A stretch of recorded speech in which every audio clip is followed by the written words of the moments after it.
After 10 days of hosting family, this is my first quiet morning all by myself, sitting here drinking a cup of coffee. I'm gonna finally get caught up on Sister Wives. I did use a filter because there's a whole lot of mess going on after 10 days of family and parties and wine, and it's been fun, but I'm ready to get back to life. And I have a full day with grandbabies today, so I figured I'd get up extra early, watch the episode, and make a video along the way. So hold on, see if I can make it to the first commercial before I start making comments. Okay, so I guess Nathan was actually crying. I didn't think he was. I thought he was trying not to laugh, but I love his comment about emotional ex-Lex. He just shit all over Meri. What the hell? Okay, haven't made it to the first commercial break yet, but Jen really pulled through for Meri, and honestly, everybody needs a friend like Jen. I love how she stepped in and just said, yeah, he's never walking her down the aisle. And I love how she just sat there and held space for Meri to talk it out and validated her feelings and just let her be there. She's amazing. I loved that for her. Now we're skipping on to David and Christine and Savannah's graduation party. So I wanted to get that in there about Meri, because how confusing is it? Like, these men are so good at the breadcrumbs that they do. It's disgusting. Grandpa David, how hilarious. I'll bet that's gonna put a craw in Cody's. These women are going to get so screwed on this property. I've watched this happen a million times with these polygamous men. He will not be fair. The only reason, if he is fair, the only reason he'll be fair is because it's all over international television, and he'll be forced to be fair. Other than that, he would not be fair in any way, shape, or form. These women would be completely screwed. In this lifestyle, women walk away with absolutely nothing, or the bare minimum just to get them out the door. It's disgusting. I mean, we're watching this guy be a total ass, and he doesn't even care that it's televised everywhere. They're not going to get their fair share. They're just not. He's not going to allow it.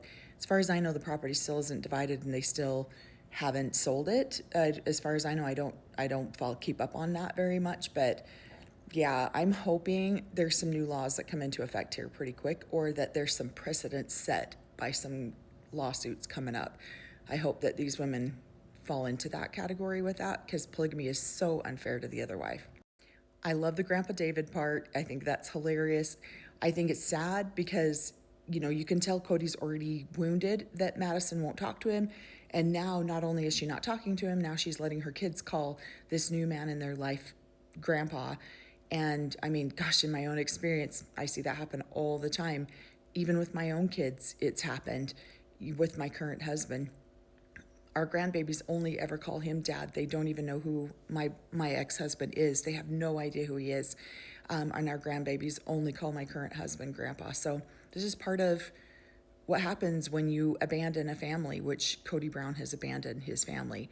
And now they're going to feel sorry for themselves that they're not invited to Savannah's graduation party, that the whole family's decided that they're a family and that Robyn and Cody got kicked out. Are you kidding me? You guys kicked the rest of the family out and decided you were a unit and left the rest of the family to just figure their shit out. And they did, without you. Okay, Savannah's graduation party looked fun. I'm glad Maddie came into town for that. But doesn't Robyn have a child that's Savannah's age? And did they not have a graduation party that I'm sure that they didn't invite the rest of the family to? I just didn't find that odd.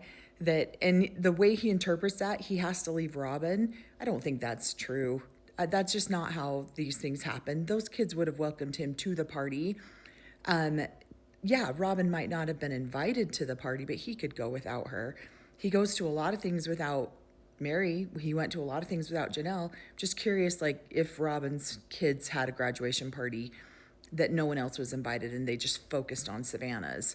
I think it's really sad for Savannah that she, the family has shifted the way that it is, but it also gives Savannah a lot of independence from the emotional manipulation of Robyn and Cody at her party. And while I'm fast forwarding through commercials, yeah, these women are going to get screwed on this property. I don't know if I've mentioned that yet. The selective memory part. Honestly, when you have a favorite wife, you don't care what the other wives think. You don't care what the other wives want. And it's not selective memory. It's favoritism towards the one wife that you do care about. And you do care about her needs and what's important to her. Cody doesn't give a He doesn't care about any of the other wives or what their needs or desires are.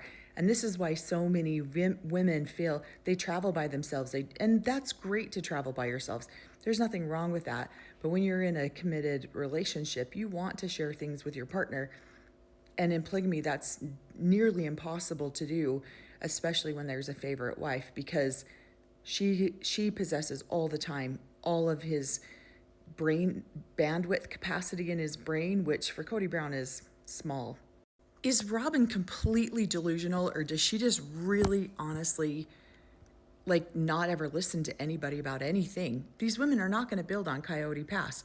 She doesn't want to sell. The side eyes and the side glances that are going on between these two is hilarious. Meri won't even look at Robyn, which is hilarious in and of itself, because she knows flat out that whatever she says in front of Robyn to Cody, Robyn's going to void later, because that's just how it is. Cody will go to Robyn later and get his honest opinion. He can say whatever he wants to in front of Meri right now, but Robyn hasn't given him his full opinion yet.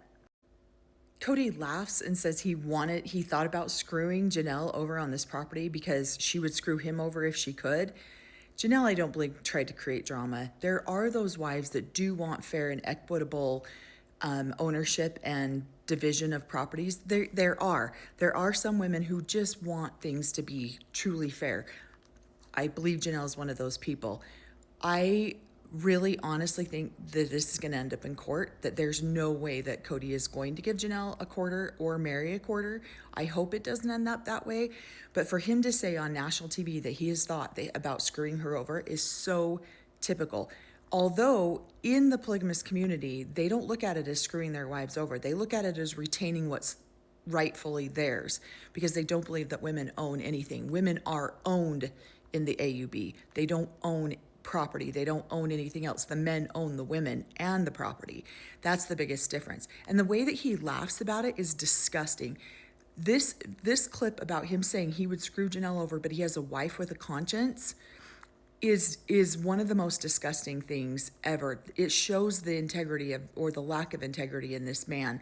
And he is no different than 99% of all the polygamous men that I know.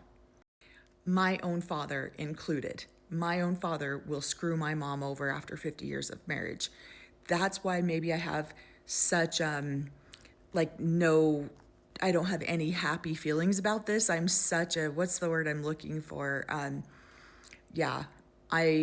Pessimistic. I'm very pessimistic about this because I'm watching my dad currently do this to my mom after 50 years of marriage. She gets to walk away with nothing. Meri says she hopes that Cody and Robyn will be fair and that it won't get ugly. It's going to get ugly. There's no way that they're going to make it fair. And Robyn, I am getting so sick and tired of this act of Robyn's that she doesn't understand anything. And she constantly talks in the camera like, I don't understand. Bullshit. She 100% understands what she's doing. She had to sign the paperwork to prove that, to put her name on title.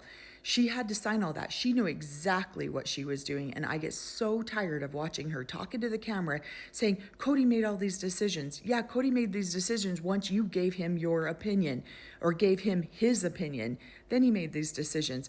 It is the stupidest act. I have other mothers who do this exact same thing. They're so manipulative behind the scenes, and then they come out and say, I didn't understand that's what happened. Her act is getting super, super, super old. And I'm just tired of watching her pretend she doesn't know what she's doing when she knows full well she's screwing these women over. Okay, I'm not going to make it through the whole episode because grandbabies are going to be here in just a second. But the side eyes between Robyn and Cody, there's so much going on here that's not being said out loud. And they know that they have all the legal power here. They know it. You can see it all over their faces. Robyn knows absolutely that they have all the legal power, and she's looking at Cody, and they're just trying to entertain Meri for a few minutes. They have zero intentions of ever following through on what they say.